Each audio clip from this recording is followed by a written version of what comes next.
Welcome back to Ask Allison. Here is today's question. Any good book recommendations or suggestions on boundaries for therapists? First, I'd like to thank TherapyNotes for sponsoring us today. I feel like we have a lot of information and knowledge about boundaries as therapists. So I don't know how much a book is going to, a book about boundaries is going to impact versus just give you more information and knowledge. The books that have helped me the most aren't directly about boundaries, but have made me think about my relationship to boundaries differently. Ultimately, I think having models for healthy boundaries and practicing implementing boundaries in your own life is going to move the needle more than anything. But I'm going to give you a few books and a couple other resources. So I'll say Untamed by Glennon Doyle. While not directly about boundaries, helped me think about the boundaries I have continually not held because I wanted to please others and make them comfortable. It's a really great book for those of us who are trying to recover from people pleasing. Burnout, The Secret to Unlocking the Stress Cycle by Emily and Amelia Nagoski is really helpful because we're so much more likely to roll on our boundaries when we're burned out. This last year rocked all of us, and I fully believe that we have stored up stress and trauma that we need to work through collectively and individually.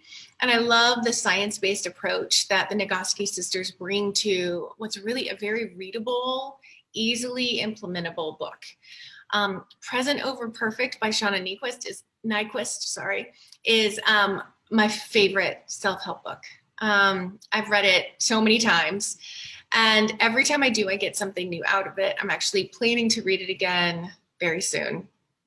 Be aware that it slants Christian. I'm not Christian, and I don't have any baggage around Christianity or church, so I can read it and still apply 99% of it, and there's nothing about it that bothers me. But if you have some trauma related to religion, it may not land for you. But this book is more about workaholism and perfectionism. And for me, that has meant reprioritizing my really rigid boundaries that protected work over everything else. And it's been really nice to be able to make my actual priorities my priorities and let work be a part of my life, but not the driving force of my life. I'd also recommend both The Inner Circle, which you can check out at www.abundanceparty.com/inner circle, where we work one-on-one and in groups to help therapists, to help each therapist define what they want and help them get it.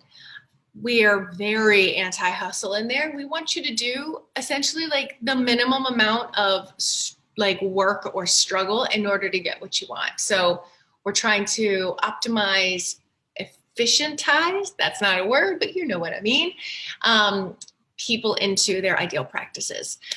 We also have within the Abundance Party two courses that are really relevant, one called Build the Right Practice and one called Private Practice Life Balance, where we speak explicitly about boundaries for therapists. That's over at abundanceparty.com. I'll link to all those things, books and resources for you. I hope that helps. If y'all have questions for Ask Allison, please DM me over on Instagram where I'm abundance_practice_building.